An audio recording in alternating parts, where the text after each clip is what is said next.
What's going on, guys? Welcome back to another episode of the Stitch Time podcast. So, today I'm feeling really motivated, really driven. So, I've had an idea for a while to get back to powerlifting.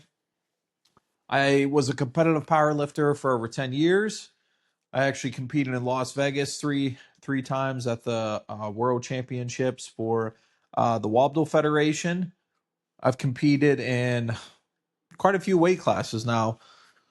I've competed in the 165 class, the 181 class, the 198 class, and the 220 class. I have two records that still stand today in the 181 single ply class, the disabled one, I believe. I don't know. I always get them mixed up.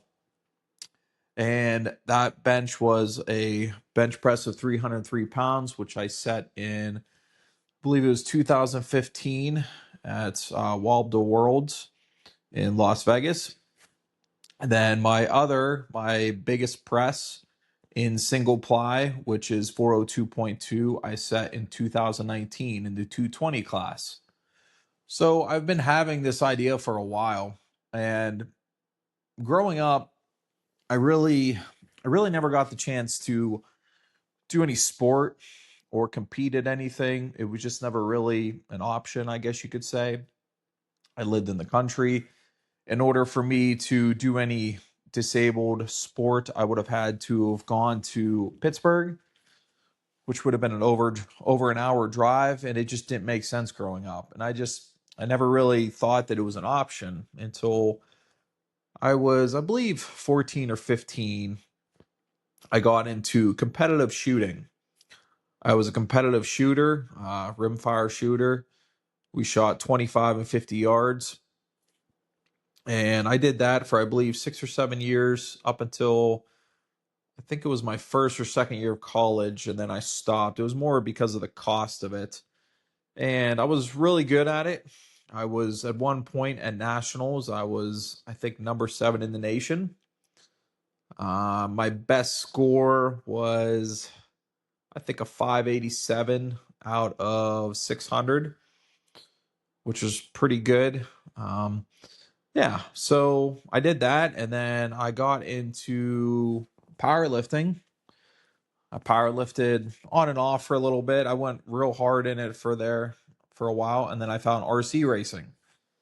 I was very competitive in RC racing. I traveled the country. I've raced in West Virginia, Ohio, Michigan, New York, Tennessee. Basically, I've raced in all the areas within this side of the East Coast, just kind of a bit of traveling. And I really liked that sport, but it was very expensive and I put a lot of time and effort into it. Whether it be I was painting bodies, I used to do airbrushing for people. If I wasn't painting, I was painting for myself. And if I wasn't painting, I was working on cars. And I did 8 scale nitro and 8 scale electric buggies, which I raced outdoor, which, if anybody knows anything about RC racing, it's a very dirty and dusty sport. And you're always working on the cars to be competitive. And it's can get very expensive, especially if you're traveling, and 8 scale tires are not cheap. At this point, they're probably over $100 a set. And I would go through probably a set or two, a couple sets a weekend. And it just was too expensive, which I would like to get back in the nitro racing at some point. Just now is not the time. But powerlifting's always been there, whether I would get injured or I would have a setback. When I had my kidney taken out, I took a break from lifting. I took a break from powerlifting, but the sport has always been in the back of my mind. I've always enjoyed it. I've always had a passion for it. Weightlifting is something that I've always liked because it's allowed for me to really challenge myself, and it's me versus me. And, I also did sled hockey, but the thing with sled hockey is I really enjoyed it, but I found myself, I was on the ice probably 4 or 5 times a week. And on the weekends, I would be on the ice for probably upwards of 4 hours a day. if I went to both free skate and a stick and puck. So I put a lot of time into that. But what I found is I was never truly happy with being on a team sport because it wasn't just me. I had to rely on others. And I really struggled with that. But powerlifting is something that I've always been able to do myself. You can do completely by yourself. Obviously, if you want to get into the equip side of things, which is using bench shirts and stuff, it gets a little more tricky. I have lifted off to myself in equip gear, but the gear is loose. You're not getting into a tight bench shirt by yourself. I cannot get comfortable today. So, but raw powerlifting is something you can do by yourself. And I like it because I feel that it truly tests you. And I've always been a very aggressive sport kind of person. I'm an aggressive person. I like just aggressive. I'm just aggressive when it comes to those kind of things. And that sport has everything that I'm looking for, like the lifting environment. How to meet is just, there's nothing that compares to it. And all of the work that you put into the sport, it comes down to really, I would say about 90 seconds to 2 minutes in a day. If you end up doing 4 lifts, it's about 2 minutes. So there can be a lot of pressure down on those 2 minutes. When I trained for Worlds in 2019, I set a record in July of that year of, I think it was 385. And the overall goal was to hit 400. So in July, I set that record. And the next goal was to go to Worlds and break my own record and tie for the weight class above me. So July, did that. And then I knew Worlds was in November. So that gave me how many months? Let's see. July, August, September, October, November. So that gave me 5 months to train. That meant 5 months to break in a new shirt and 5 months to get my press to over 400 pounds and to go out to Las Vegas with confidence. There's a lot of pressure riding on them meets, and I like being put under pressure. I enjoy that with my work. I enjoy that with sports. I like having the pressure. I feel that it pushes you to another level, and it really tests you, and it shows to yourself what you're truly capable of doing. That is what's always drawn me to just competing. That's what I've always enjoyed about it because I like to test myself. I like to challenge myself, see what I'm capable of doing. So, I'm getting back into the sport of powerlifting. Why? I've never competed at a weight class lower than 165, and I thought it'd be cool to compete in the 148 class. Lower body weight.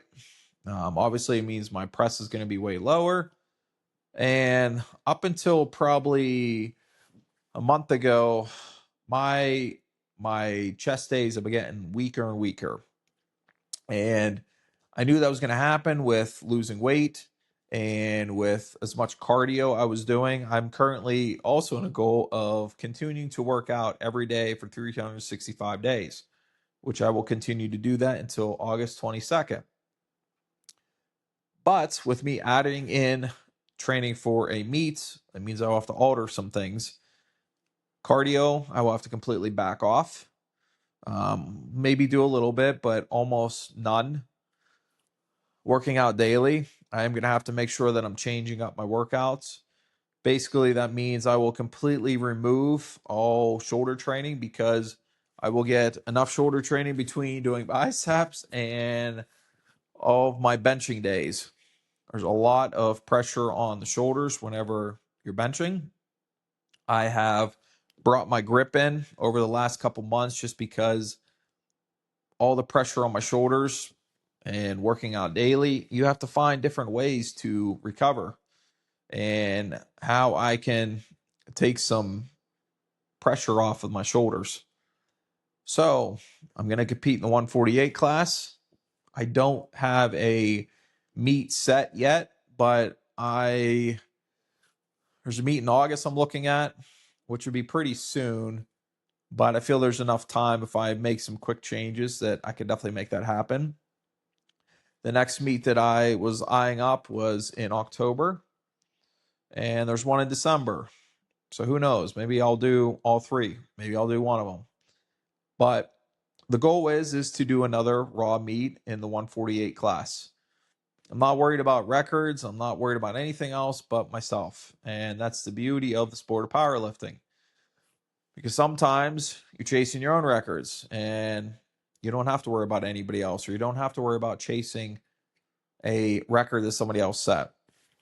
So I'm doing it basically just because I love the sport of powerlifting. And I have this voice in the back of my head when I have found that whenever I take time off from doing anything competitive and not competing at anything, this voice just lingers in the back of my head, and it's almost like a fire just there.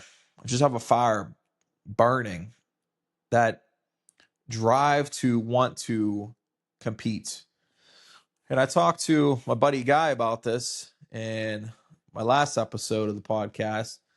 Basically, when that fire is there, it's just there, and like you can't really unleash it until you set a goal, in my opinion.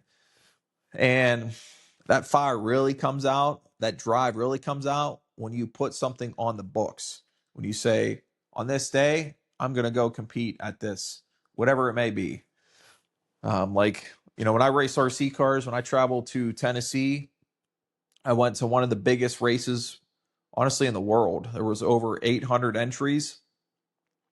I was racing on a track that was the size of a motocross track, and I put a lot of money into it.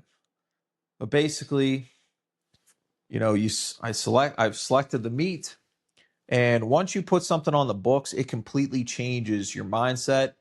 It changes the way you train. It changes the way you diet. It changes your entire life, because you realize I'm putting everything into this because I don't want to fail. I want to succeed. I want to do as good as I possibly can do. And I feel that me putting it out there in public and making it known to people, I'm keeping myself accountable. It's not something that I'm just telling myself. I'm putting it out there. So if I fail, people will know about it, and that's embarrassing. So I feel that it's good to put it out there, let people know. Just like, my training, a lot of people say that when you go through something bad, like, went through a divorce, they say that you should hide, basically. You should go into the darkness and work and don't let anybody know what you're doing. And okay, that's fine. Or I could do it in the light and I could show everybody what I'm doing and show that, no, I'm rising. Like, I'm overcoming this, I'm building. And I could also use that as a source of motivation for others. It's not just about me, but it's also, maybe I could use this to motivate somebody else. Maybe there's somebody out there that wants to compete. They want to get into the sport of powerlifting, and maybe they'll see this and it could help them do that. So put something on the books and it will completely change how you basically run your whole life. Everything about it will change. And, I will say the beauty in overcoming something in setbacks is, like, for instance, I blew out my shoulder. Oh, I can't even remember. It's been probably 3 or 4 years now. I blew out my shoulder benching, actually. I was in a double ply shirt. I was bringing the bar down. I come out of the groove and I dumped it behind my head. When that happened, my shoulder gave out. I mean, it sounded like a bone breaking. I tore my rotator completely off. I tore my labrum, and I also fractured my shoulder. That sent me back probably at least 6 months before I could even touch a bar again. I continued to train my left arm the entire time. One, because I just can't quit. That's always been my mentality, no matter what it is. Two, because I enjoy working out. And three, it's good for the mind. It's good for your mental state. It keeps you in a good place. It keeps you from going to a dark place. in those kind of injuries, it is very easy to go to a negative side of thinking. So I continue to do that. But the moment my physical therapist and my doctor allowed for me to get back under a bar, it was game on. And I knew I had to be careful getting back into it, but also it just meant that I put so much more into it because I was grateful that I was able to do the sport that I love doing again. I was grateful that I was able to do the hobby that I love doing, of just getting back under a bar. I have been lifting weights. I first touched a barbell when I was 18 years old, when I was in college. And that first time, from that point forward, I was hooked. So I have a very special bond with the bench. It has gotten me through so many times. I will say that weightlifting has helped me tremendously, whether it be my health, but also just got me through some rough shit in my life. And it's always been there for me. And no matter what, who comes and goes in my life, at the end of the day, those weights will always be there. And they don't give a shit about your feelings or what's going on in your life, but it will always be there for you. And I've truly appreciated that. But it has it brings something out of you whenever you are overcoming something and you make it a goal that I'm going to do this again. So whenever I blew up my shoulder and I got back under that bar, it was just like I was unstoppable.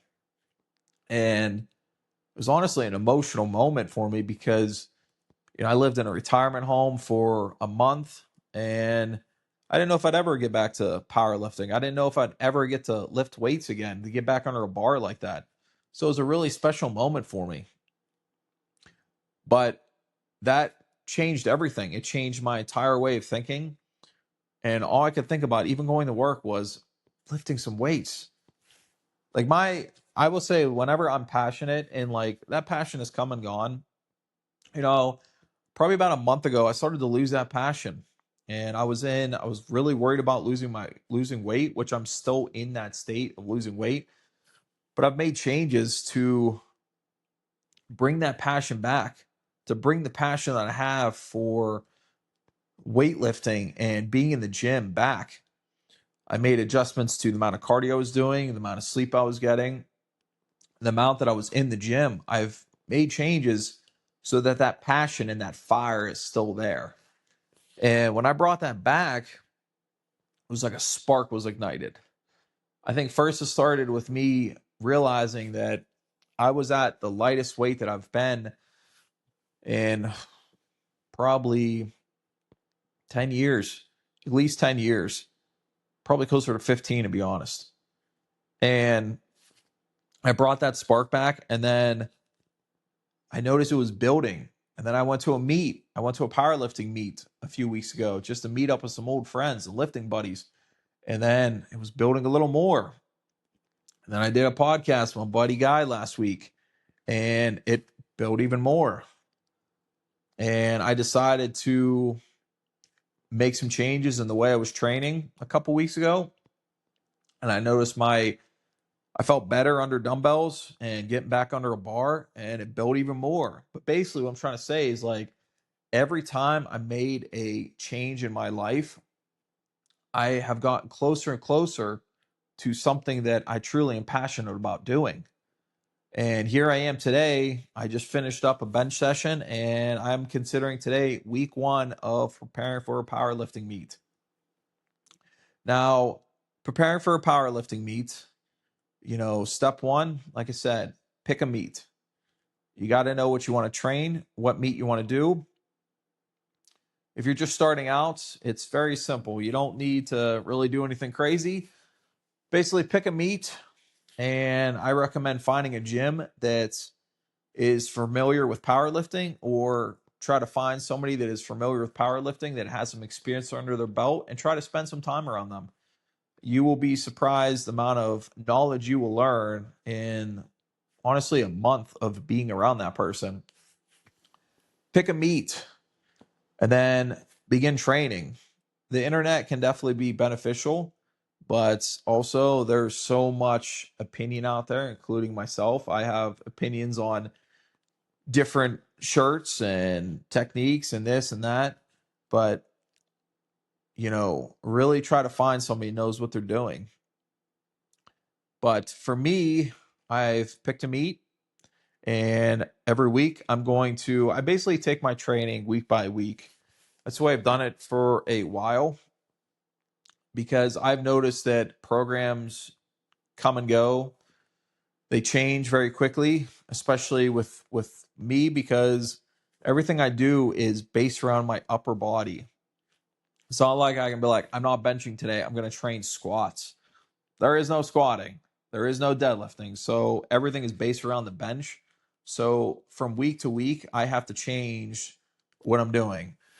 Whether it be this week's going to be a light day, or I'm going to go heavy today, or maybe I'm going to overload and use a F8 or a figure eight, or maybe I will do bands or chains. Today will be pin press. Basically, I try to look at how my press is going. That's why I record a lot of my lifts, because I will actually go back and watch them, and I'll see, okay, it looks like I'm struggling the most at the bottom.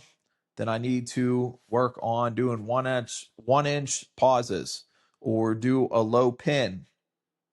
Or, okay, I'm struggling at the top, I need to focus more on the triceps. I need to do some upper board work, upper pin work, do some floor press work. Whatever it may be, I adjust my training from week to week. But also, you got to listen to your body. If my shoulders are screaming, sometimes, like, I've been doing this for a long enough period now where I can tell you, like, okay, am I hurt, or am I just really sore? Or do I need to back it off a little bit? What do I need to change to make sure I'm successful? So as you train, you will find that you will need to make changes.